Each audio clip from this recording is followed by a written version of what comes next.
and Strategic Initiatives Committee. I'd like to welcome everybody today. Wayne is going to start the live streaming, and pardon me? Okay, thank you so much. Hello and welcome, especially to the new CPE board members. Appreciate you attending today. I do want to remind everyone that the meeting is being live streamed to YouTube for the general public, and all audio and video is being captured and recorded. So at times, if you have background noise, like I have a train that goes by, I mute myself so you all don't have to hear the train. So I'd appreciate that. But today we're going to have some good updates, and it is going to take some of your all's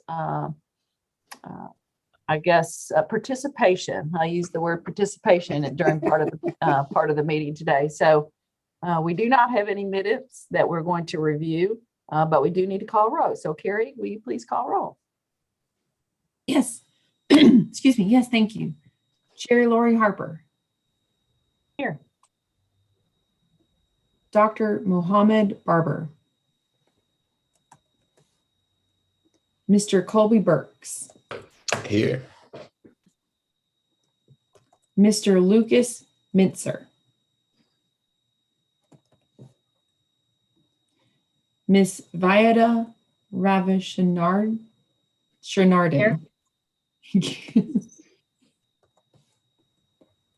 Dr. Robert Stat. Here, but I'm doing a lab by myself, so I may drop out on occasion. Mr. Kevin Weaver. Thank you. All right, I'm going to turn it right over to Lee and the team. They've got some information to present on the statewide strategic agenda development. Great, thank you, Chair Harper, and good morning, everybody. David, I'm going to get you to go ahead and put the presentation up if you wouldn't mind. Yeah, Lee, go ahead and start the intro. Carrie, you need to make me a co-host so that I can share my screen. I just made you one. Fantastic. Well, as you guys know, we have scheduled monthly meetings. Hold on one second. So we've scheduled monthly meetings of this committee to help guide the development of the new strategic agenda. At the direction of the members of this committee, we have been working very hard over the past several months to gather information to inform the direction and really the priorities that this new agenda should address. So we wanted to give you an update on that. That work is going very well. To date, we have had 5 in-depth policy area focus group discussions with key stakeholders and experts in the areas of diversity, equity, and inclusion, college affordability, transitioning adult learners to college, strengthening the K-12 to higher education pipeline, and improving alignment between college and work. So we had about 20 folks at each of those focus group sessions. They were professionally facilitated, and we were able to get really a ton of good information from those folks. We have had one-on-one interviews with campus presidents, several legislators and policymakers in the state from the governor's office and elsewhere. We are in the process of interviewing about a dozen national higher education leaders about key policy issues affecting higher education and future issues. And so we're getting great information there. And finally, we have been meeting with a number of core groups. For example, the chief business officers met yesterday and talked a lot about issues that they see as front and center, both now and in the future. We're meeting with the chief academic officers today. We've met with our student advisory and faculty advisory groups, and we've got several others that we were going to get input from. So, at your next meeting, we'll be sharing key takeaways from that information gathering work, and we'll begin discussions about the framework and key priority areas for the new agenda. We're also going to report out on the takeaways from the recent discussions with the full board about mission, vision, and values, because this group is really going to nail those down and make final recommendations to the board, certainly for the whole agenda, but over the summer, we'll be doing that for the mission, vision, and values. So for today's meeting, we wanted to take a deeper dive into the performance metrics and measures that have guided CPE's work, over the past 6 years with this current agenda. As we shared at the board meeting last week, we just released our most recent progress report. So the timing for this particular discussion is very good. We definitely don't want this just to be a data dump, despite the fact that all of this data is very, I think, good and informative. So, we encourage you to jump in and interrupt with any questions at any point. And we've also built in several stopping points in the presentation to get feedback from this committee that Chair Harper is going to facilitate. So David's going to handle most of this presentation, but, I want to get us started. So this slide is really just a reminder, particularly for the new members, of the broad structure of our current strategic agenda. We currently have 3 policy pillars. Opportunity, which is all about ensuring that we have clear pathways to post-secondary education for all citizens, and that barriers, whether they're financial or social or physical, or even emotional, barriers are as limited as possible. The second area is success, which of course is all about, ensuring that current students are well positioned to advance through the system and successfully graduate, again, with as few barriers as possible.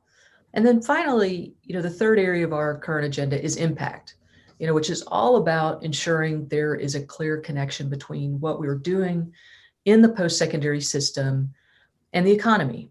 So students, making sure that students are graduating in programs that position them to move into desired careers, or that employers have a pipeline of strong candidates, and that our colleges and universities are helping support economic growth. So David, next slide, please. So this slide is a reminder of the key performance metrics that the current agenda is focused on. These are the key measures of progress that really have informed our work. They've also been the foundation for our performance funding model. Sometimes we forget that this agenda drives our performance funding model.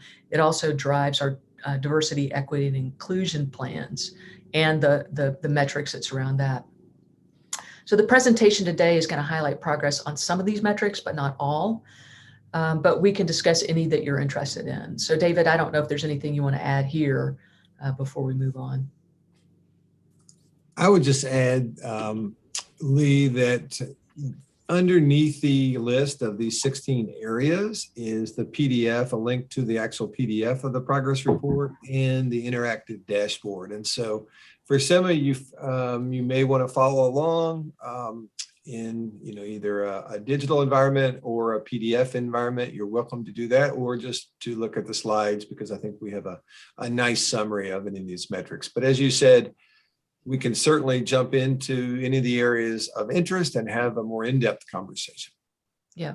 And Carrie, I don't know if it might be helpful to drop those links into the chat, just so, folks want to jump to the dashboards, they can do that pretty easily.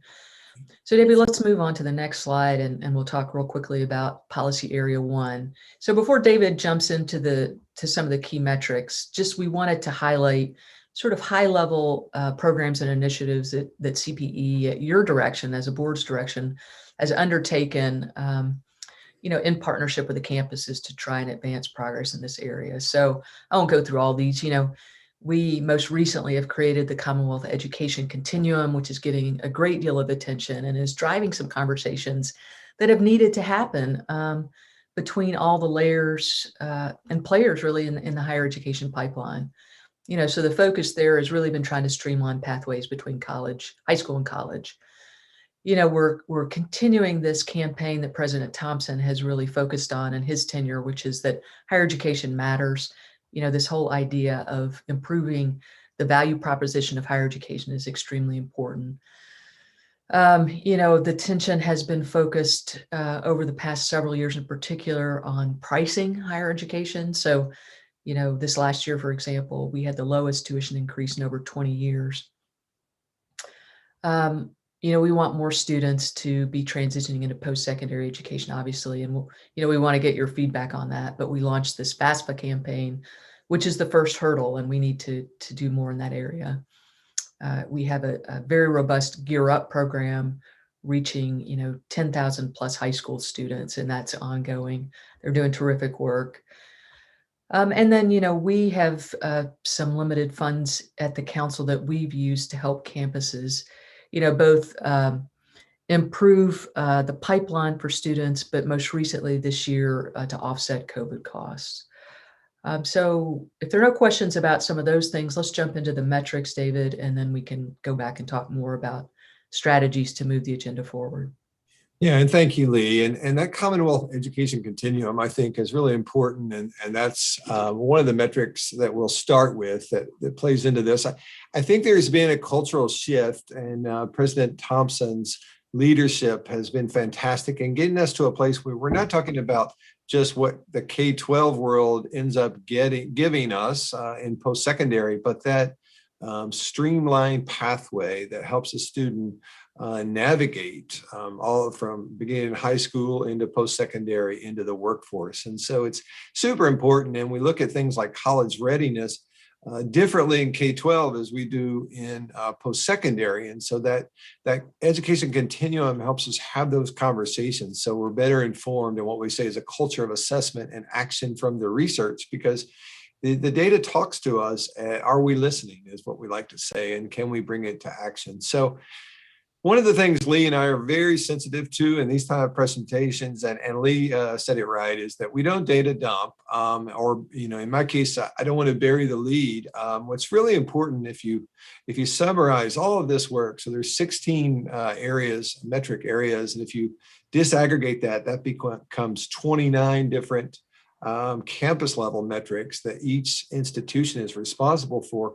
So you could get lost in all this information. But what I would tell you is, if you think about it in terms of the pipeline to post-secondary, enrollment, college going rate, the number of adults enrolled more specifically than this chart, which is high school graduates, then you really see some of the areas where our challenges are ahead, right? Because we know enrollment is declining, especially in the COVID environment. We know this high school group that you see in front of you is projected to go from about 45,000 students per year to about 40,000 students a year by 2030. And that's primarily an outcome from that recession of 2008. And so we have to get more adults into post-secondary in addition to increasing this college going rate of freshmen. So therein lies, the challenges.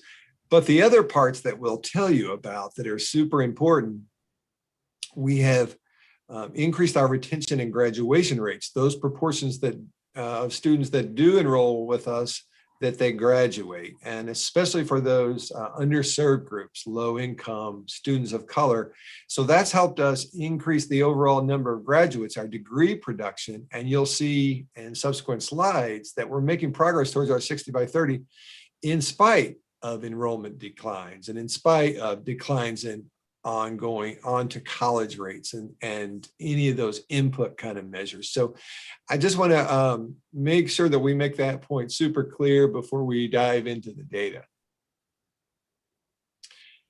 So the first slide you see in front of you is, this rate that we talk about often. President Thompson talks about it quite frequently. If we can't get more than half of our high school graduates to get into post-secondary, we're not going to make our attainment goal. And so that statement is so true and so important.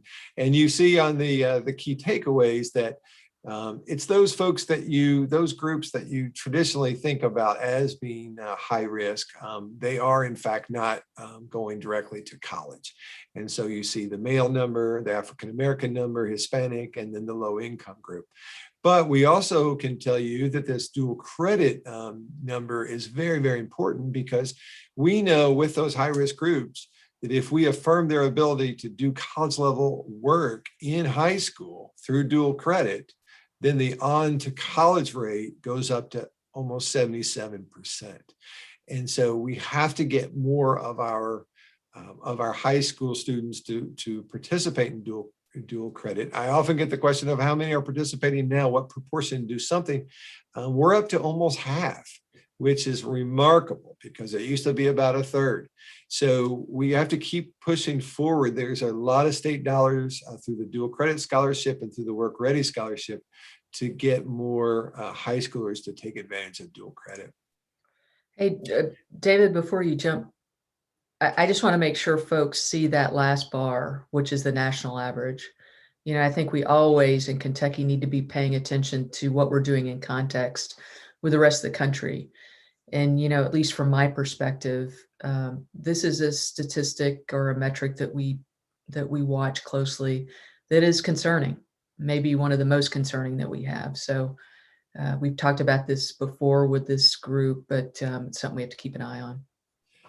Yeah, and Lee, oftentimes I'll get the question of, do we make up the difference or do we have some going out of state? You know, what does this look like in years? And we're tracking in our return on investment reports, we're tracking cohorts all the way through a 7 to 8 year time period. What I can tell you is we never completely catch up. We do have about 5 to 6 percentage point gain with the out of state. So that brings us into the mid 50s. And then we have another 5 to 6% gain of folks that go later in the second and the third year after high school. But we never get to that healthy rate, which we really should be pushing about 70% to get closer to the national average.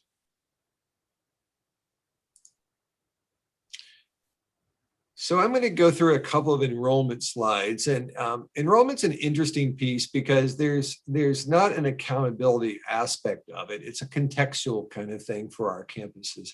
So in other words, they do the best they can to get the best students to enroll in their institution, but it's not something just based on faculty performance, that type of thing, or at least directly with faculty performance. And so we have to understand the enrollment trends to understand the other metrics and our progress towards 60 by 30. And so I'll just start with, you know, the idea that, you know, through this COVID environment, you know, that 0.8% decrease there you see for the public universities over the last year is a big win for us, going from 18,420 to 18,269. Believe it or not, because so many of our states, especially states that we benchmark with, are seeing much higher rates of decline, you know, from the COVID fallout.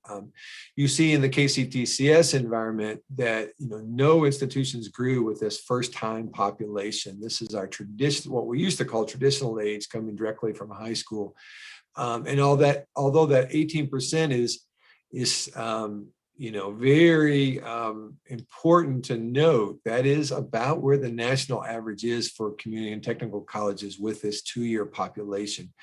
You know, the challenging part for KCTCS is they had made so much progress coming up to this 12,915, you know, getting more students to think about the most affordable pathway to a credential, starting at the technical and community college system, whether they were going to go on to a 4-year or leave with a technical certificate or an associate degree. Either way, they had made tremendous progress there, and to see it begin slipping away, primarily the surveys that we've looked at have said that, you know, a lot of these high school graduates are looking for some way to get to a residential experience. And so since KCTCS does not have res halls, that you're seeing, you know, a lot of those folks that might have started in the community and technical college want to live on campus somewhere. And so we know that's a factor. So I won't spend a whole lot of time here because this is the overall enrollment of undergraduate, and we talked about first time. So, you know, the first slide certainly influences this slide. But note that this does include dual credit students that are in high school.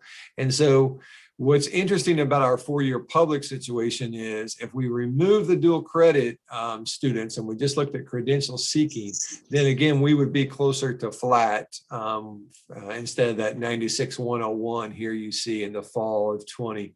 So part of this 2% decline here is related to a loss in dual credit. So again, that was a big win for many of our campuses not to really take credential seeking student declines at a really dramatic rate, and to be able to maintain in this COVID environment. For fall of 21, we're watching really, really closely, and we're hoping for similar types of returns, more of a flat enrollment piece, but it still remains to be seen.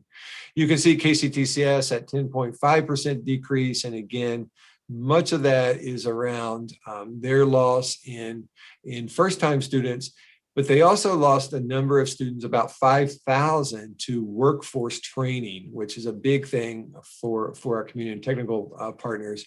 They work directly with employers to skill up, workforce, and they obviously could not get that on-site environment for those folks during the COVID this COVID time. And then the last thing I'll leave you with here is, you see great strides with our privates, which has been something that they worked very hard on, and often they have online platforms that have been very successful. So they were able to continue to and maintain in the COVID environment. But all of this is influenced by this adult number. And so that 38,000 down 12% this year and 28% over the 5-year period is very significant. Consider that we were at about 75,000 students in fall of 11, which was post recession. And, that was when KCTCS really exploded with enrollment, especially there with adults. And so we're still watching very carefully to see, with federal funding and incentives to come back to return to post-secondary after maybe job changes in this COVID environment. We're watching very carefully if KCTCS is able to pick up that enrollment. David? Yes. Okay, you just mentioned 5,000 in the workforce. Are those basically the apprenticeship programs, or do you have, because to me, an apprenticeship, particularly with some of the KCTCS groups, is very important, and we're post-secondary education. We're not just going to college. Yeah, Bob, that's a different population, believe it or not. So apprenticeship is, like you said, very, very important right now. And you may have noted that the Biden administration did propose, additional funding for apprenticeships across the community and technical college system. So it's a huge focus. Experiential learning, especially in technical tracks and the things that KCTCS is focused on, is critical.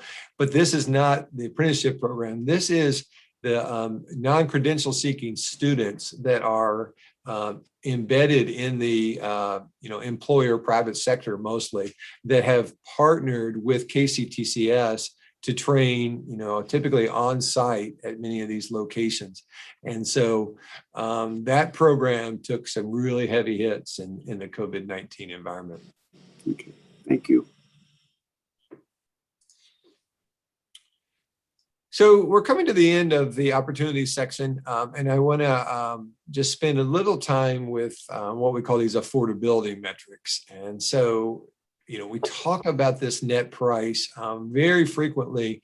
It's an important one because ultimately we're trying to look here at the actual amount that a student will pay, including room and board, to attend an institution.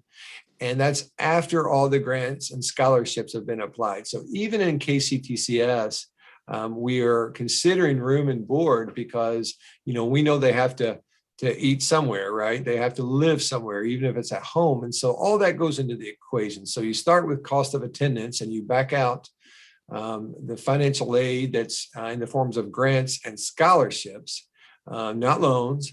And then you're left with what it costs in terms of tuition, fees, room and board, and then some miscellaneous things like travel or transportation or spending money. And so this number is critically important. It's a federal government number, comes from our financial aid directors, their offices, and it's reported to the federal government. And of course, CPE is a key holder with that. So we lock these numbers.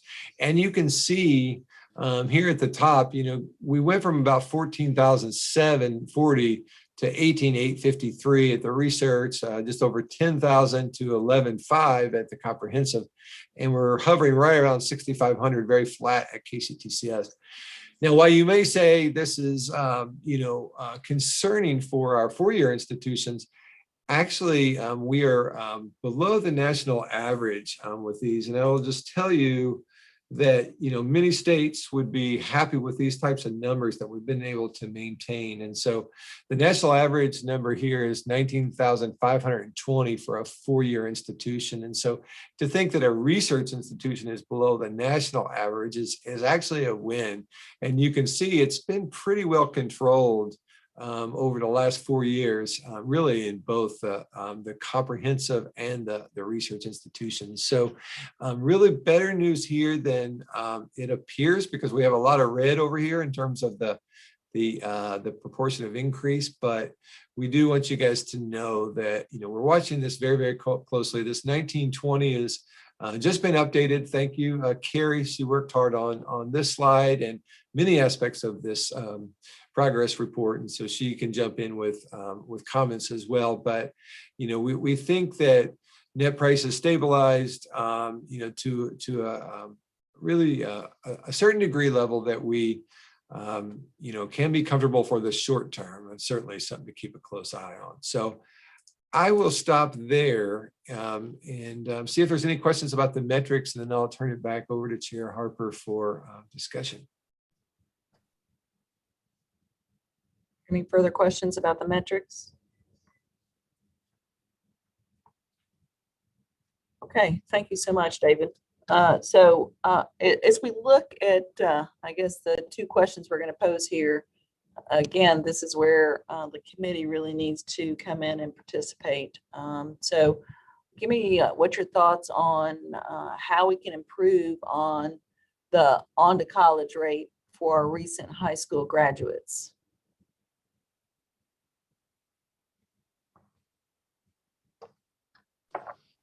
Lori, I don't know about recent high school graduates. That may be too late to get these kids, because, well, in one of the articles from our news feed a day or two ago was saying that we need to get them around the 8th grade to get them thinking college at around 8th grade. And those with difficulties generally have a much lower college going rate than those that just quote unquote sail on through. But the high school mentoring and counseling seems to be much more important to me than trying to get the college graduate or the high school graduate to start thinking about college. It's got to occur sooner.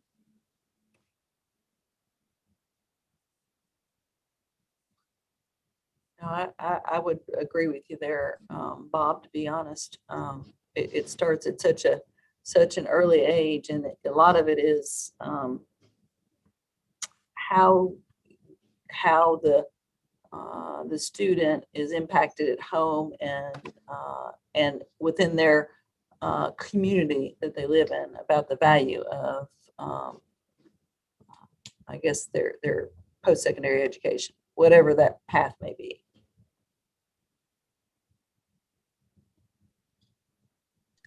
Anybody else? Actually, Yes. So to just add on to that, the counselors in the high school as sort of being the pathway for opening the eyes for high school students to consider this. If you look at the way the structure of the high schools are, I've not looked at all of them, but by and large, broadly, you have the same counselors that are handling scheduling for students. You have the same counselors that are handling just about anything that comes up, writing recommendation letters for scholars, whatever it is. And if you look at the student to counselor ratio within the high schools, frankly, it's pretty atrocious. We are just so under-resourced in our high schools that there's just not a good dedicated person or people whose really only job it is to help them. They do everything. So this is one of several things that our counselors are having to do. So, unless we start thinking about this in a little bit more of a structural change standpoint, that we actually have dedicated people that are just college counselors that just start the conversation. When you do freshman orientation, as soon as the principal says welcome, we've got to have somebody there talking to the freshmen saying the next 4 years is a preparation for you for what comes in 4 years, not, we're just going to help you somehow get through the 4 years. So it's a little bit more of, an involved mind shift that needs to happen. And it really just comes back to resources, and just, how do we develop a group of trained professionals and individuals that can work closely with CPE for being deployed across the state. And it's something that we've got to work closely with our superintendents to provide them the resources. They would be more than willing to do it, but they're just under-resourced, and there's just not a good way for this to actually happen today. Vidya, you're correct on that in essentially every aspect. But one of the things that influences college going rates is the home environment. Yeah. And you don't have to come from a really wealthy home environment, that sort of thing. I look at our own Aaron Thompson, who came from a very poor background, but his parents emphasized education. Another example is the physician, Ben Carson, had a very poor home environment as far as education, but his mothers kept saying, you will go to college, you will study. You won't go out and hang out, you will study. And that has as much influence, I think, as counselors, but that's a very hard nut to crack. That's correct. Anybody else? Okay, if not, then let's take a look at what I call our adult learners. How can we encourage more adults to return and finish their credentials or degrees?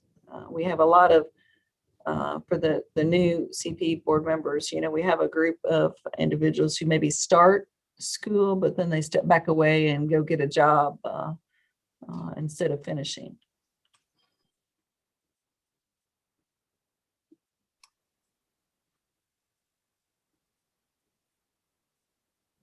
Well, I'll jump in, and part of it is, can we get employers, whether they're large companies, small companies, to at least encourage them and possibly provide some benefits, including time to go to school or help with tuition? Because a lot of these adult learners aren't finishing because, quite honestly, life has gotten in the way.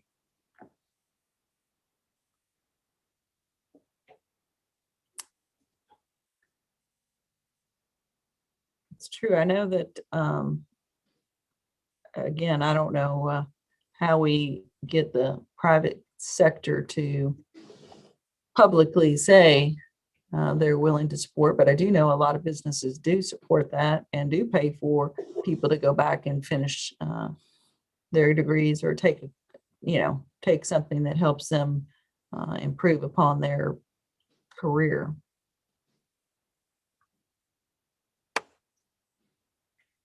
And how do we promote some of David's work on return on investment? It may cost them $15,000, $20,000 to finish up their degree, but in the end, that's worth probably 10 times that, if not more, in overall benefits. Bob, I think you're right. And I think, one of the things we hear over and over for folks who are both in the workforce and folks who are dislocated is they don't see a clear linkage between a post-secondary credential and opportunity in the workforce. So, I think in terms of things that the post-secondary community can do probably better is to make those career pathways clear and communicate the value to your comment earlier. Just, I don't know if this has ever come up for consideration, especially from the standpoint of what it would take to graduate as an adult with, a certificate with a degree. Have we ever given consideration for certain amount of credit, certain number of credit hours, or something equivalent like that to their actual work experience? Let's say somebody has worked in in a technology related field for 10 years before they reconsider going back and getting a credential or a degree. Maybe they're working as an electrician. Have we considered giving them credit for that? So you're now trying to lower the barrier to going back. Because if somebody, let's say they're 35, 40 years old, they're looking at what it actually takes to go get a diploma or a certificate or a degree. And by and large, the adult reaction is, I've got a job, I'm doing okay. Why would I put myself through introductory, algebra 2 or calculus, whatever the case may be? Have we considered what an equivalency might be? Because adults think about this very differently than an 18-year-old who is in the mode of, ongoing learning at every stage from the time that they were 3 years old. Vidya, that might be the $100,000 question. I think it is absolutely a terrific strategy to ensure that more adults move seamlessly back into post-secondary and then back to the job. This credit for prior learning is something that I think KCTCS has really jumped into deeply and they are creating and have created some systems to really help students, get credit for what they deserve, work that they've done in the workplace. I will say at CPE. Because the learning, you can go back 10, 20 years, see what they did in high school or whatever, academic institution they were in previously. But they've been, as long as they've been employed, they've been doing something, they've been learning skills. If somebody is gainfully employed doing something, there are certain skills that have been gained in all of those intervening years between the time they were in an academic institution and the current time. So, if we really want to get more adults to come back, I think it's well worth investigating. How do you create some kind of equivalency? If we're doing it for the military personnel, then perhaps there's a way to look at it for civilians as well. I don't know the exact programs at U of L. I know they do some. My stepson was a Marine, and I think he picked up about 6 hours of credit just for that in the criminal justice group. So it does happen, but I don't know the specifics. And University of Louisville has made a lot of progress in their College of Education and Human Development area, because they have faculty leaders in that area that are working on it. And one thing that I would add is, this idea of a coach or, a person that can help students guide through these assessments of how they get these PLAs, prior learning assessments. And to your point, Vidya, it's really important that they understand that pathway, that they can get credit for their experience, but oftentimes it's embedded in their first course and they have to do a little paper on it and those types of things. And they don't know all the details of this. And so what we call wraparound services and coaching, has been really an area of emphasis, especially at KCTCS, so that when you get an adult enrolled, that they understand how to get these credits and how many courses it's going to take to complete and what the return on investment is. And so it's really more difficult than high school students because, you don't have that structure, of a high school guidance counselor, for example, or the high school faculty, to help to navigate. Also, I think that they have to have they have to be able to see a clear pathway because they're balancing, most of the time, they're balancing a job, kids, things like that. And so how do I how do I get down that road? And here's the beginning and here's the end, and what's the steps in between.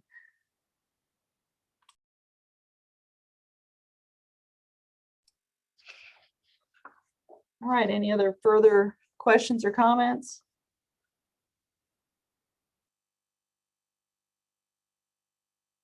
Okay, turn it back over. Great.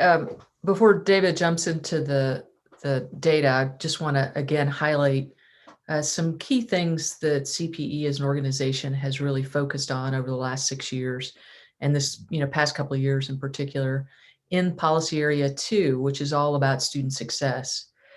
I will say that a real feather in the cap of this organization is the dedicated work that's been going on in the area of diversity, equity, and inclusion. And Dr. Stat, your leadership there has been tremendously important. Not only is there a statewide policy and planning process, which I don't know of any other state at the state level that has a more robust system, but there's all kinds of supportive activities going on, like the Equity Professional Development Series that's meant to really try and help close gaps, not just with students of color, but with low-income students. One of the things most recently, and we announced this year, is this significant grant from the Brown Foundation for CPE to start a student success collaborative. And that is going to go a long way in building capacity within the organization to really help us zero in on strategies, innovations, bold efforts to develop strategies to get students to matriculate up through, be retained, and graduate. And so that work is launching soon. We're beginning the staffing up process. Related to that, we have had a pretty robust student success network over the last several years where we bring folks together to really do deep dives into strategies that move the dial in some of these areas. And Vidya, to your point, you hit upon it, this notion of credit for prior learning and credit for prior experience, I think, is going to be critical in helping all students move through the system to completion. So that's an area we need to get, I think a lot more work needs to go into. We have faculty advisory committees, student advisory committees, because we want more voices in this process. And I think President Thompson has done a great job there. And one of the things we haven't talked about very much, but which this federal money has really helped us with, is it's allowed at the state level us to focus in on student mental health services. We've provided direct grants to campuses over the past 6 months to help them, really plug some real issues that have been created, not just with the pandemic, but I think even before then, with students who are dealing with a great deal of stress and anxiety. And so, there's services on campus. At the state level, we've also been able to provide some state level professional development for campus professionals to help them identify students who are struggling. So with that, David, I'll turn it back to you.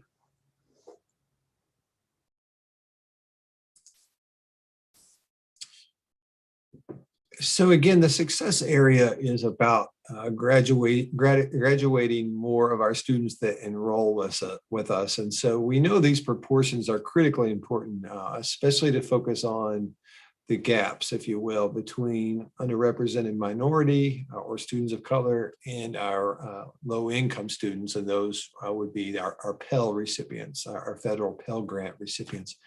So if you look at this slide, and you can see a pretty steady increase from our baseline of just over 50 to 56.4%.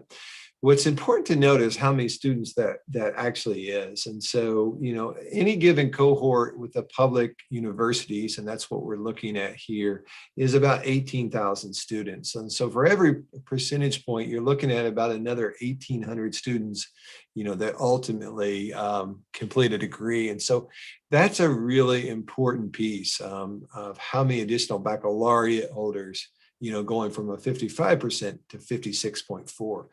But also, to get into the nuance a little bit with this, because I know you guys in this subcommittee are good with details. So I'll tell you that oftentimes, we don't think about, the number of students this is impacting, and we don't think about which student group is going through. And so in this case, you see in the key takeaways over here, that this is the fall of 14. So it takes us a long time to get to this measure. And so, this is a policy and student success initiatives that took place many years ago, but we're seeing the fruits of that labor, especially as we begin to close these gaps between low income, unrepresented minority, and the overall group. But you also see we have ways to go because the gaps are very stubborn. And what I'll show you in subsequent slides is when we look at retention rate, which is very much updated on a yearly basis. So when you look at the fall of 19 cohort, you'll see progress being made. At KCTCS, this is their 3-year graduation rate. So this is the fall of 17, finishing through the summer of 20.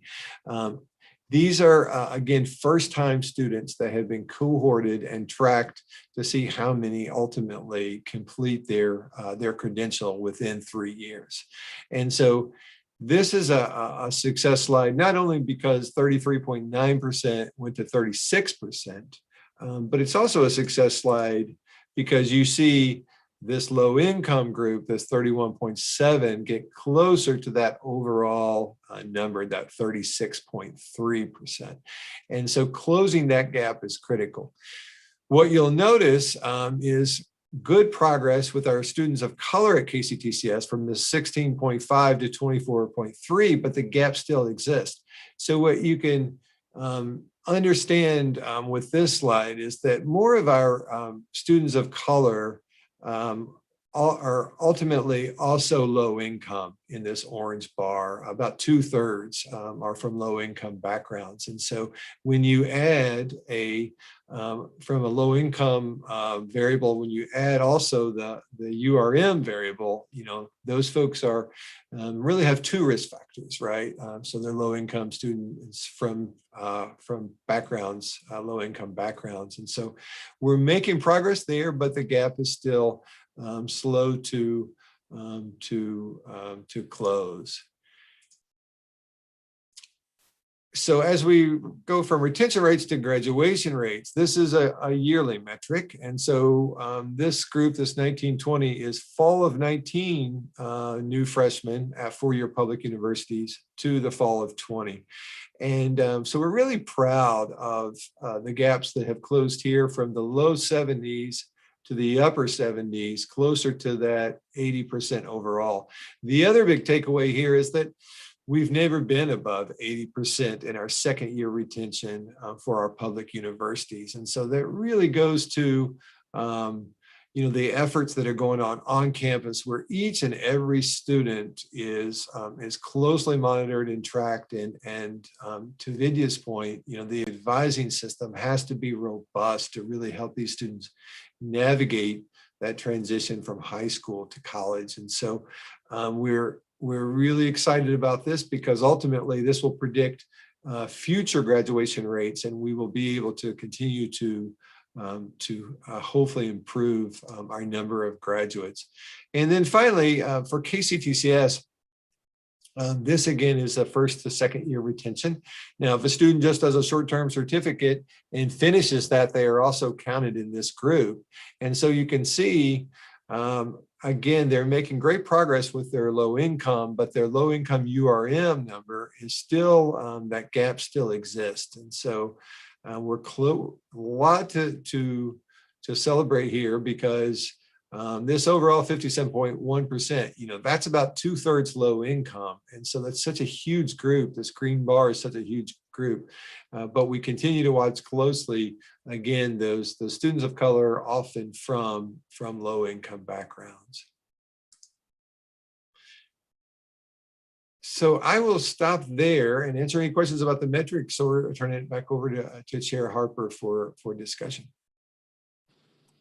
David, I do have one question, and that was the 6-year graduation rates for the comprehensives and research. How does that compare with the privates? So it's very similar, Bob, to answer your question. The privates have, 18 institutions that we track through IQ that are Association of Independent Kentucky Colleges and Universities. And so there's a very diverse student population within that private sector, because you have, several very small campuses that are in rural communities that serve a lot of low income students. And then you have some that are more selective, the Centers and the Transies and the Bellarmins. And so within that, it's remarkably close. So that is within the progress report. And we can show you those numbers, but I think it's fair to say that it is remarkably close in terms of those overall proportions. Just to weigh in, for 2019-20, the overall graduation rate for the privates was 50.8%. Thank you, Karen. Thank you. Any other questions? All right, then we'll go on and moving on to our discussion questions. How can we do more to ensure students of all backgrounds, races, income levels, and geographically successful progress through post-secondary education programs, complete degrees or credentials? Apologize.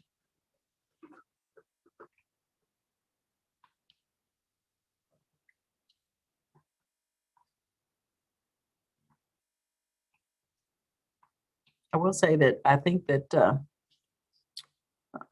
most colleges are doing some of those success programs. In other words, when those freshmen are coming in, they kind of are grouping and putting individuals in some success classes for them to help if they need a little more help in math, things like that. So there are more opportunities to do some of that. Readiness.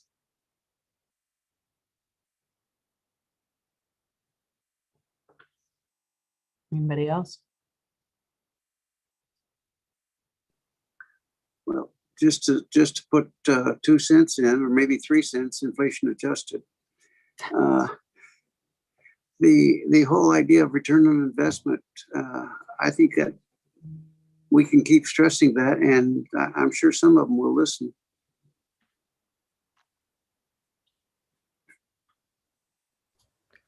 Colby, I'd be curious from your perspective, being close to the students, kind of as you see folks struggling and dropping out, what do you think could have changed their minds? Yeah, excuse me. To be completely full disclosure, we sit here and we talk about kind of supporting these students to pursue a degree. And I've seen both ends of it. I mean, I transferred, so I've gone to 2 different schools. I see how it can be completely different. I think that saying that we support them, getting them to college is a lot different than supporting them once they're there. I've been to multiple schools, and I can say you don't get a support system that's just inherent in college. You just don't. That might be the goal, but you don't. You have to go and search for it. And a lot of people, that's different. I went to one school and I had no support system. I did very poorly. And then I came to another school, and I just was lucky. I had 2 professors that reached out to me without me having to reach out to them. And shocker, I ended up getting a 4.0 every single year of school. Just to put it in perspective for you, a lot of things come into play with it. But I was at one school with 0 support system and ended up getting a 1.5 GPA, like the worst GPA. I mean, it's insane that I even got that. And then I transferred schools, had a support system, got a 4.0 every single year, and ended up getting a 4 right to law school. I mean, the amount of support that can change is baffling. And it's just not inherent in college is a long answer. Certain professors are good and they'll go out in support of that. And that's a lot of the stuff I tried to change when I was student body president at Moorhead. Was we tried to pair different students with different entities that could be their support system. If they were a veteran on campus, they were pushed to go join the Eagle Vets and get support system that way. The legal studies department at Moorhead required you to have an internship. And so you had to go out and work for a legal practice while you were there. And that helped a lot. But it's really just, there's no blanket standard for supporting students. And so a lot of them feel like that's a common thing that I hear repeatedly is once they get to college, they feel like now that their money's been had by the university, by Kentucky education system, they're kind of just on their own at that point. It's like being thrown out of the nest and you either have to fly or you don't. And I think what's interesting, Kobe, and what you've said is that you had 2 faculty members that reached out to you and that you were not going to let them down. And so I think to what Dr. Stack talks about frequently is that evolving role of faculty where it at one time was just instruction or research or service, but that coaching, that advising role is so critically important, especially for our students of high risk. It is really an interesting piece, and getting those, especially department level faculty that are in the major to engage earlier with students is so powerful. I would like to see on all campuses more of the student interaction and the mentoring, that sort of thing, be part of the promotion and tenure process. But right now, it's doesn't carry much weight. And I think the faculty aspect is perfect. I had a professor named Dr. Pidluzny who became my advisor in political science. And from the first day I was there, he was helping me, guiding me through the process.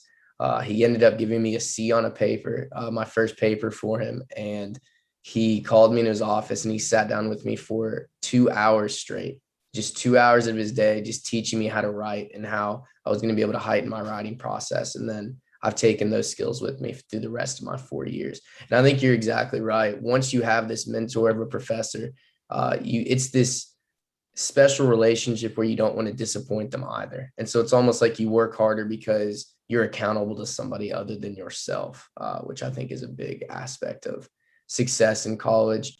And I'd like to see professors be pushed more, not just have the option to become close with students and mentor students, but it almost be a requirement of sorts that because they are educators, but a lot of students think professors are very unapproachable. Whether that really be the case or not, that's how the public perception is a lot of the time. To add to that, I know a number of our universities have some sort of a bridge program.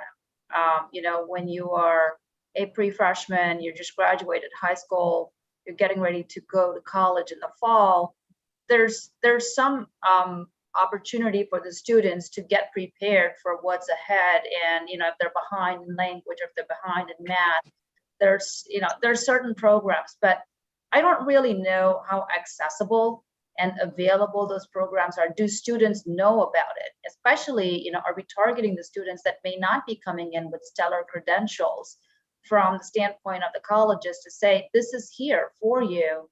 And I'm not entirely sure what they cost, but one of the ways that we get more students enrolled in something like that is if we can find a way to defray the cost. So, you're going to start paying tuition in the fall, but what if you had 2 months or 3 months before you actually start taking classes where the university is providing you free resources to help you be ready? And 3 months is not going to be enough for them to be completely ready, but at least it's a step towards that goal where you're saying that, look, I'm investing in you being successful when you come here, because we want to make sure that you get through the next 4 years. So again, it goes back to the access to resource. I mean, it all comes back to dollars and availability of people to do this. But if we could standardize something across our institutions that says, we are expecting all of our institutions to provide this sort of bridge program. And here's a budget for you all to do this, and not necessarily dictate what it should cover. Every university is different, but provide some broad guidelines that say, here are the success metrics for a student when they come in that they need to have in place before they can take on the next 2 years or 4 years or wherever it is that they're going into. I mean, these are some pretty bold ideas that, we're talking about, but if we don't actually start implementing some of these things, we're gonna, not really be able to change the narrative. We're just gonna have to do something that looks a little bit dramatic and looks a little bit drastic, and just put some of these things to work, because you can't change it. It's not incremental at this point. The place where we are right now, it really calls for some bold action. And I think, universities would be more than willing. I think for them, the biggest barrier is probably just money and resources, but if we can find a way to make that happen, it really pays dividends over the long run in terms of these students being prepared. And I know that there's also programs, once the student is there and starts school, that they have, different universities have, I'm not sure what they're called, Colby might know, but there's different resources available to help them successfully navigate their ongoing education. But being prepared to go in when you walk in the first day and not feel like this is all brand new and you don't know what to do might actually help students that come from very diverse backgrounds that might not have had access to those types of resources. So, just something to add to our list of considerations to think about. Yeah, there's a program similar to that, the Brandeis School of Law, that they identify individuals. Maybe it could be that they have a diverse or low income or URM background. It could be that they had a low GPA or a low LSAT score, but they come to campus a few weeks early and go ahead and take classes for the basics of law school. And the professors that are teaching those classes are the ones that they'll have in their first year. And so not only do they have a basis of knowledge that they might not have, it's also for people in law school that are from, for example, STEM backgrounds that aren't really used to the legal writing process. And so they have that mentor and they have that basis of understanding. And I'd like to see that happen on a broad scale, like you're saying. Right. You're going to be a political science major at Moorhead, kind of a baseline introductory process where you get an advisor and a mentor and Right. also baseline knowledge. Right. But, when you're talking about going to law school,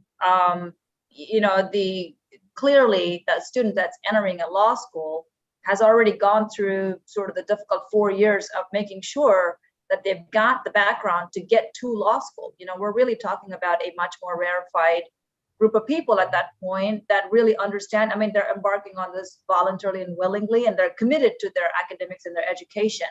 But if you, kind of go back in reverse 4 years before that, there's lots of kids that are getting lost in the process, and that looks very different, so the ability to entice those people to come and be part of this is a lot more challenging on a broader scale than trying to go. I know Speed School has something like that, and we're talking about the bigger universities. What are we doing to help some of the smaller schools to comprehend the others have programs similar to this, because that's really, one of the places I think we lose a lot of people in that in the pipeline between high school and freshman year of college. I think you really, again, hit on something really important. Ironically, this morning, David and I got a report from Amanda Ellis, the new federal funding that has come down to Kentucky for education and other things has helped give us at least a 2-year window to provide some of these summer bridge programs. In fact, we sent out a competitive grant opportunity, and 29 colleges, clearly there's a need. 29 colleges applied for, little pots of funding to help them do this. But, the real question, Vidya, is to your point, how do you sustain that? After the federal funding is gone, how do you make that a priority? Because you're exactly right. Those bridge programs, time and time again, have proven a way to get students successfully acclimated to college. So they are retained and they graduate. So very good point. All right, the next question is, how can we ensure college remains financially accessible to all Kentuckians?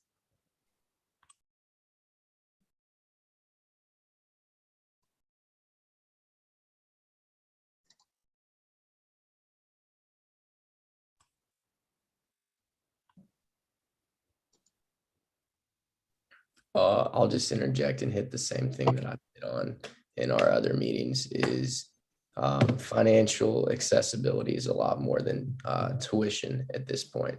There's just such a plethora of other things that are just becoming cripplingly expensive, like books. I've ran into students who aren't as successful as they could be in classes because they go the whole semester without the book because they physically cannot even afford. There's books that cost $300 to rent.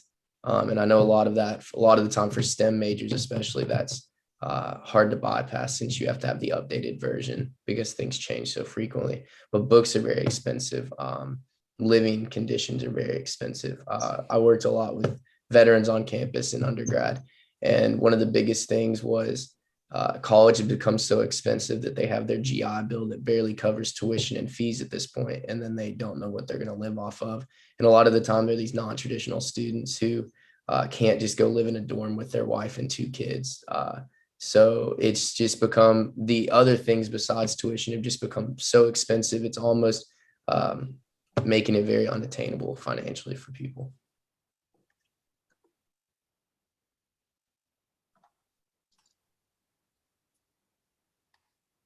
The other side of the coin, is that the legislators have to recognize the importance of educating the Kentucky population, and have to give us better support, because in the last, I think it's about the last 10 years, we've gone from a 70% state support with 30% tuition to just the opposite, where it's about 30% state support and 70% tuition. And we can't continue that process. We've got to have more help if it's going to be a public institution. But I'm probably preaching to the choir. One of the things I know we've talked about a lot, especially lately, is about dual credit. There's been quite a lot of conversation around this, about how this has been helpful and successful. But I'll tell you, the dual credit is not available to everybody equally and in an accessible way. It's just not there, right? So I don't actually know how many of our colleges offer the dual credit. There are some colleges that offer some dual credit options with some high schools. It is just in such, it's in pockets. If you look across the state, we don't really have a standard dual credit enrollment opportunity across all of our high schools for all of our Kentucky colleges. I mean, you think about that, right? I mean, it seems like a very simplistic idea that all of our high school students would have access to a certain roster or a certain pool of dual credit classes that they can take in their high schools, but will also be valid in any Kentucky college or university of their choice, wherever they decide to go. But that is not the case. I mean, you can tell me, I'm not sure that was not the case a couple of years ago. If something's changed, I'd love to hear that. But if we really want to make college accessible, when they're in high school and they're able to take these class, students are able to take it and they're able to apply it towards a degree program or a certificate, they already know the value of what they have when they walk into a post-secondary institution. They already know that the classes that they've taken are worth $5,000. They're worth $8,000. And now they know that they have to pay that much less when they go into a college. That becomes an incentive for them to keep going. But if you have certain high schools that offer very limited subjects or options for dual credit that will only be valid at one specific college or university, what if they want to go somewhere else? Having taken a dual credit class in a certain high school for a certain subject is going to be completely invalid if they choose to go to a different university within the state. So, I mean, if we really want to make dual credit widely available and accessible, I think there's some fundamental tweaks that we should be looking at making with this.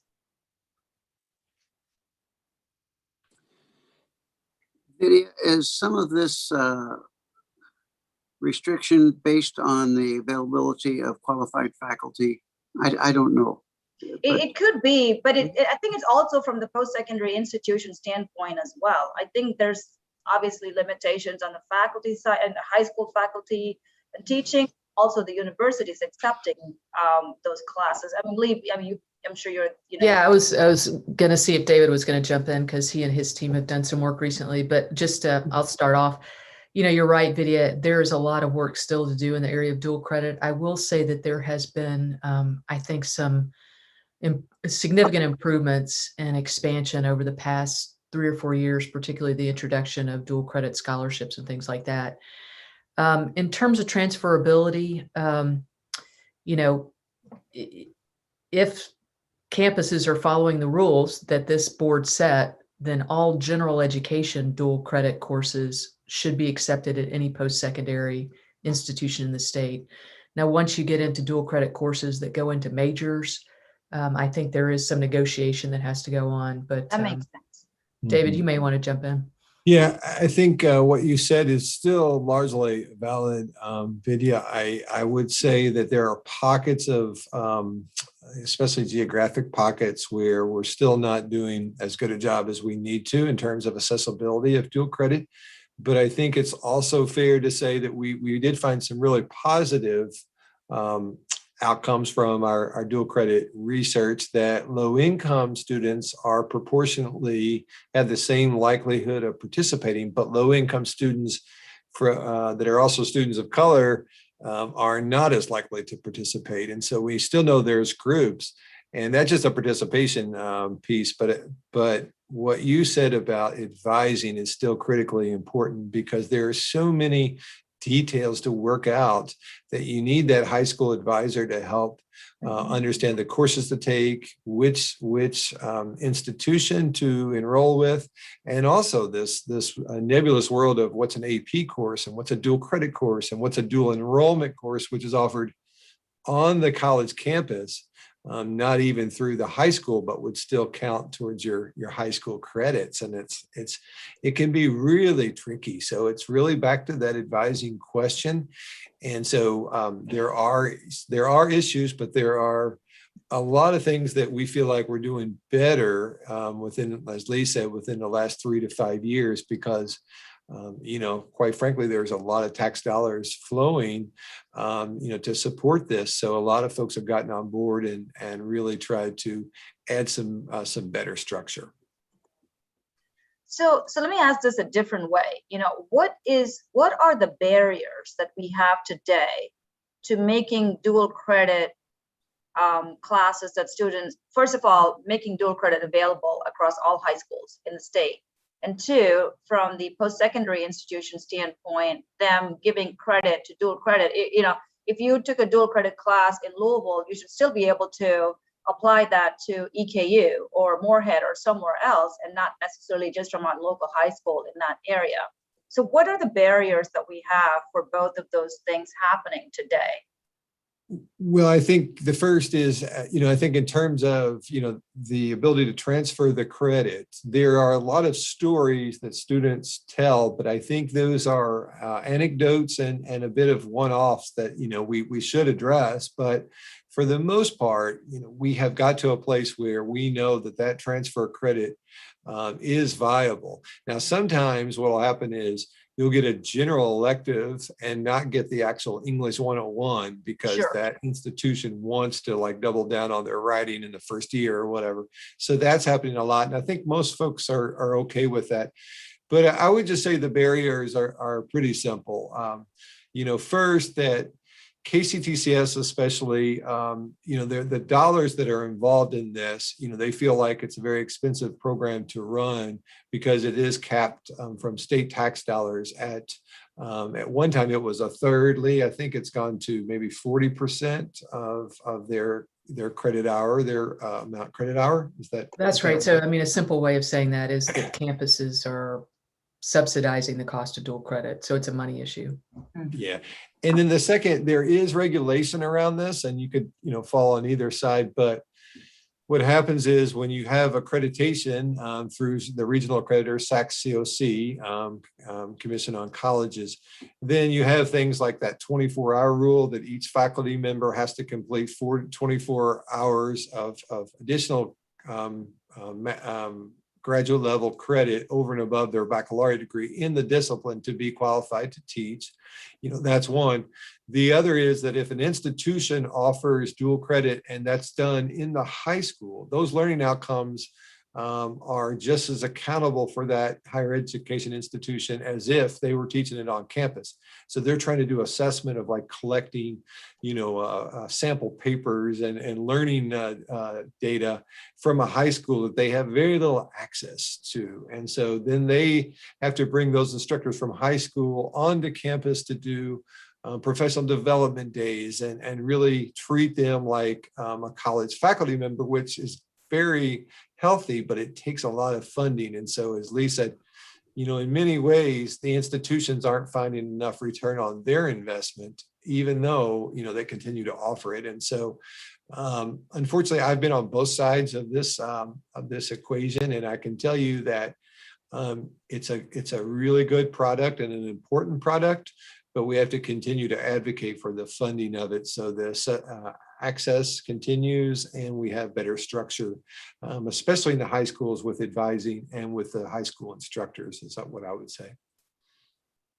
I added a link in the chat for the CPE publications, and from that link, you can actually access our dual credit report and the 6 research briefs. Thank you very much. Shall we move on? So our final policy area is related to impact. And so, how are we really measuring our sort of contribution to the state's economy and the ability of our students to really become gainfully employed and earn a living wage? One thing that you guys who've been on the board are very aware of is that we look very closely at one of our key responsibilities, which is reviewing academic programs. And over the past year and a half, we've really overhauled that process, looking very deliberately at market demand for the programs, whether or not students are getting jobs when they leave the programs, and other economic data related to the academic program. So that's been very important at the state level to take a closer look at those data. We're looking at the state level, and I know the campuses certainly are, at infusing workplace essential skills into the academic programs. We're doing it through a partnership with a group called QA Commons. But these are these skills and competencies that are beyond simply the particular program knowledge that you're getting. So how to be effective employees, that sort of thing. We are building capacity here within the organization to improve the educational work pipeline. We are going to be announcing a new high-level hire, Associate VP for Workforce and Economic Development, who is really going to wake up every day at CPE thinking about these issues. And he will be helping us develop a more deliberate statewide strategy to address some of these issues. Sub-associate credentials, we produce a lot of those, particularly at KCTCS. David and his team are looking closely at the value add of those credentials because it doesn't make sense to offer them if a student is not getting an economic benefit out of those credentials. So we're taking a closer look at those. And also in David's shop, a lot of analysis about workforce supply and demand in key areas. And he's developed some dashboards and some very important reports in areas like engineering, education, and healthcare. So with that, David, there's no questions. We can turn to the data points. Okay, so this is, as Lee said, our last area, and we want to make sure that you guys understand that this is probably the best news of the day, that we certainly are continuing on that trajectory to make our 60 by 30 attainment goal. So I just updated this slide this morning. We're at 49.4% now, and nationally that compares to 51.9%. And so we're up from 42.5% in 2014. So really successful, progress has been made. And I'll show you some additional information on subsequent slides, but we know that we need about 1.7% average annual growth to stay on this trajectory. And so that's where we're focusing our efforts. And again, much of this success is not because of enrollment increases, but because we're graduating more students that actually matriculate into Kentucky post-secondary. But we do want to again highlight some of the challenges ahead. And so we know that although we're only 2 percentage points below the national overall, much of it is because of short-term certificate completion, which is important for workforce and important to move more low-income Kentucky residents into the middle class. But that said, when we look at associate degree level or higher, this is where it gets a little bit tricky because, you can see that, that 12.7, I'm sorry, 12.4 difference here, right here with white residents of Kentucky. And so we know that that's entirely too high at the associate or higher. And so we have to continue to focus on all degrees, as President Thompson says, and not just that shorter term certificate where we are making great stride. And so with that, we can show you, a deeper dive, if you will, right here at this baccalaureate compared to the national. So the national on that horizontal bar is 51.9 compared to 49.4. But as you dig a little deeper and you see, the 5.5% difference here in baccalaureate, or the 2.4% percentage point difference in graduate, you see that those numbers are a little bit, problematic in a sense for, the leaders of Kentucky, if you will, the thought leaders that we need, and not just that shorter term workforce certificates. One piece of good news that I just uncovered last night that I think is important for our conversation here. As we look, let me go back one slide. As we look at African American, this number here, and so this African American attainment number, in the last iteration of the American Community Survey, the Census Bureau, we were 5 full percentage points. There was a gap in Kentucky African Americans to national African Americans, 5 percentage points. This is now down to 3.8. And so I think it's important as we look at the number of degrees conferred and credentials conferred to African Americans in Kentucky. This is something that President Thompson's leadership has really been game changing, if you will, and we really are making great strides. And you're seeing this playing out with, even the census numbers. So we do want to highlight that there's good news, even though there's certainly strong headwinds, especially at the associate, baccalaureate, and graduate for overall. And a lot of that. Go ahead. I was going to say, if we could stop on this slide, I just want to make sure that people are really paying attention, because this is so important. Kentucky, I think, but in either case, these areas are of great importance to this board. Well said, Lee, and it's noteworthy that if you just go baccalaureate and higher, combine these, these two categories with the national, that's a 7.9% difference. So Kentucky is only 26.6% attainment at baccalaureate or higher compared to the national at 34.5. So really an important takeaway for this board to fully understand.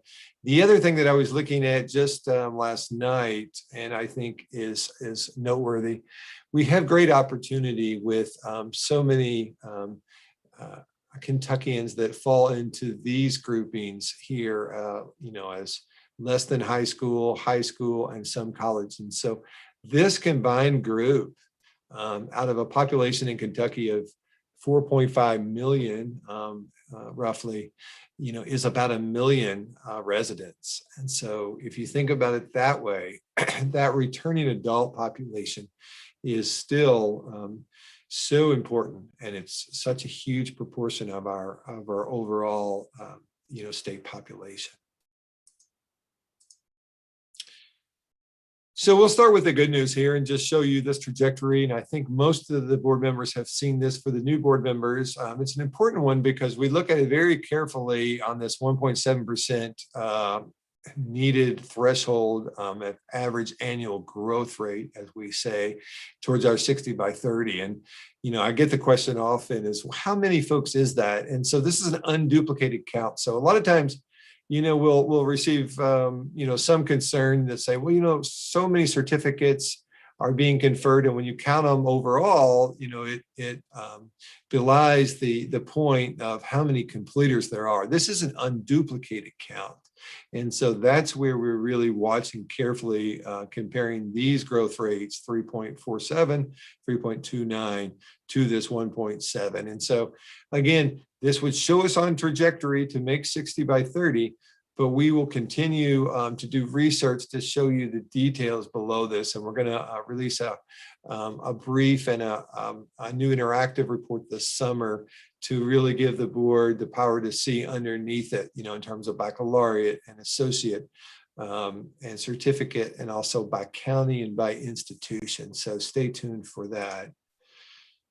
In terms of those credentials, and again, this is that bigger credential number, not the unduplicated count, but you can also see that KCTCS has already met their goal in all of these areas, overall STEM-H, low income, and URM. And so, regardless of how many certificates we're conferring, per person, which is about 2 to 1 at KCTCS, these goals were established with that in mind. And so it's really impressive that they have conferred these numbers, and they've already reached their 21 targets a year ahead. So we do want to definitely celebrate that achievement, and note that's a big reason why we stay on target for our overall 60 by 30 goal.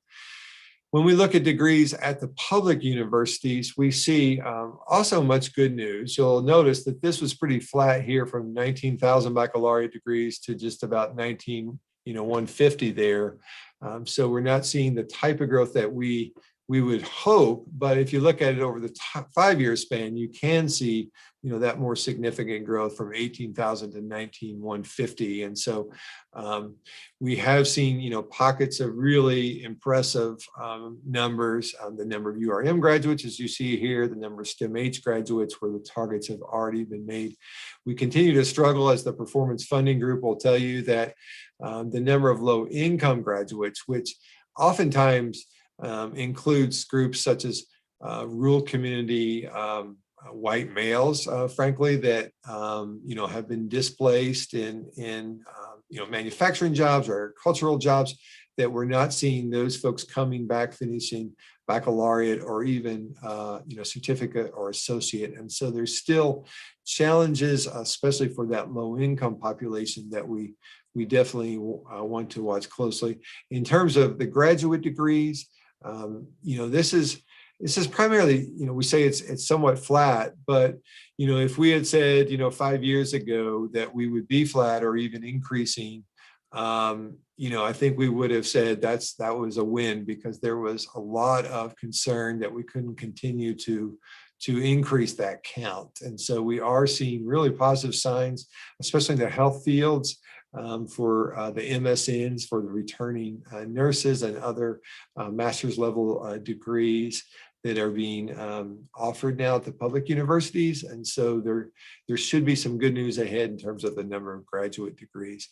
But I'll underscore that idea of, the overall numbers, because, we do want to make sure that, our policies around performance funding and as Lee said earlier, our diversity plans, they are working, primarily because, we're graduating more students that have enrolled. That's for this overall number. We have seen increase in enrollment and degrees for our students of color. And so that's, super important. Note that this does include undergrad and graduate credentials. And so we are seeing increases in the number of graduate degrees from students of color, which is really healthy and encouraging as we look at this together. So I'll stop there, and I can answer any questions on the metrics for this area, and turn it back over to Chair Harper. Thank you. Any other questions for David? If not, we'll just jump into the questions. So how can Kentucky ensure more students graduate with the skills and knowledge to complete and succeed in the workforce?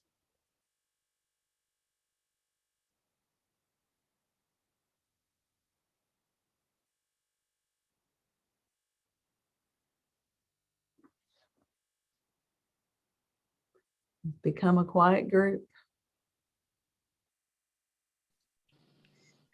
Well, I think to some extent, we're doing this already. I don't know, there's always opportunity to do more and do better. But even as part of the work that this committee does, we're constantly evaluating new programs as universities are requesting them. We're supporting them where we think it makes sense. So I think, once you're in an institution and you actually are enrolled in a program and you have some supporting infrastructure, I think it does really help our students. But, it's the barriers to getting there that seem a little bit more challenging than, the tail end of it. When you come out of these institutions, I think to some extent, things are not, as, I guess they don't look as bad or poor or bleak on the other end as they do a little bit on the front end of it. And our universities are doing a nice job supporting the students as they come out on the other end of the continuum. But I think more work and support is required to getting more people into that pipeline.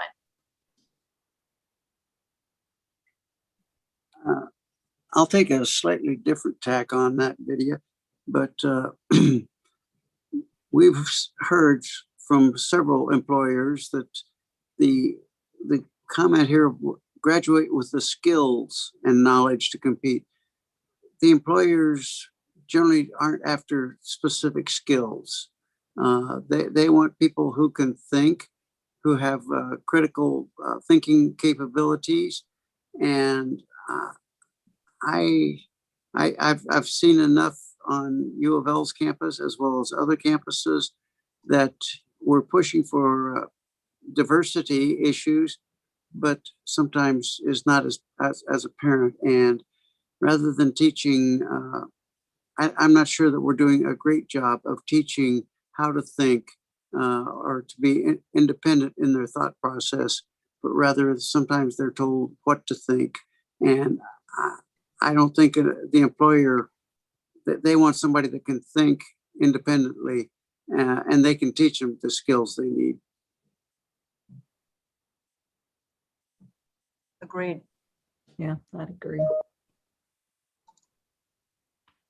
I think too, just based on some, public insight data that the Gallup Corporation and some other foundations are doing, it's a little disconcerting that a large proportion of students don't feel, maybe recent graduates feel, that what they learned in college is relevant to what they want to do with their careers. And so I think that's, there are some perception issues out there that I wonder if we can't begin to address more effectively.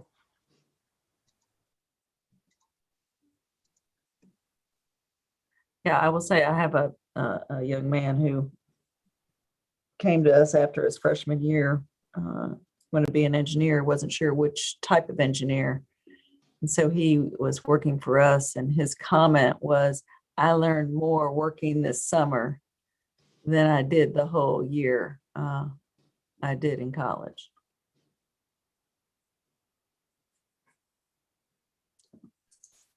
Yeah, and I think that's powerful, Lori, because to Dr. Stack's earlier point about experiential learning and the apprenticeships and internship piece, we know that those things work, and in combination with those soft skills, that are in the liberal arts type of degrees, that's where it really makes for a powerful education learning experience. And so, really having that type of, experiential learning is critical. Yeah.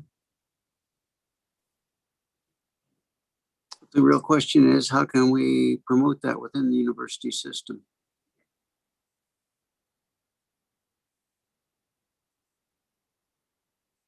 Yeah. Well, the next question is, how can we better align post-secondary programs with business and industry needs?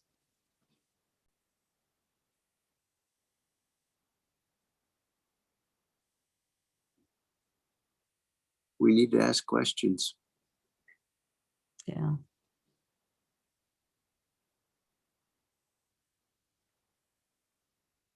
And one size shoe doesn't fit all. Yes.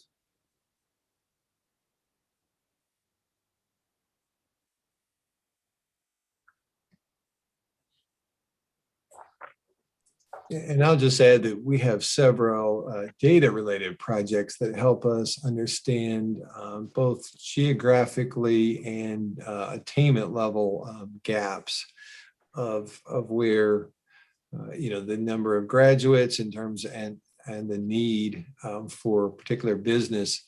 We can see this via visual maps and other tools. But that is only as good as, the folks that are looking at the information and really attempting to, as you guys say, ask the questions and talk about the solutions. And so I think a lot of people are on this question, but, there could never be enough push to, continue to work with our institutions to be really nimble in terms of the degree offerings and the program offerings so that they can better fulfill these needs.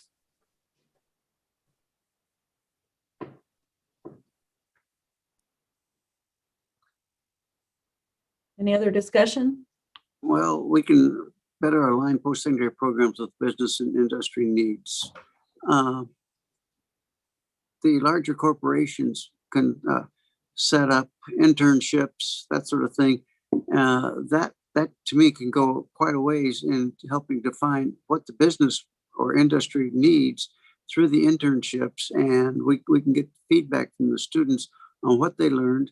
Just like Lori, you made the comment, you had the student learn more about engineering in the summer than he had all through school.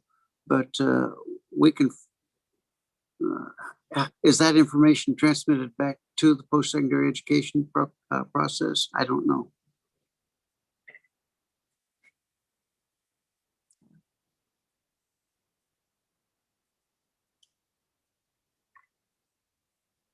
All right, any other questions? Lee, do you have anything you'd like to wrap up with, or David? No, I just want to thank everybody again. I will tell you, I think that the information that we got from you guys today has been terrific and has, it's really going to add to sort of our understanding of these issues, and I think will add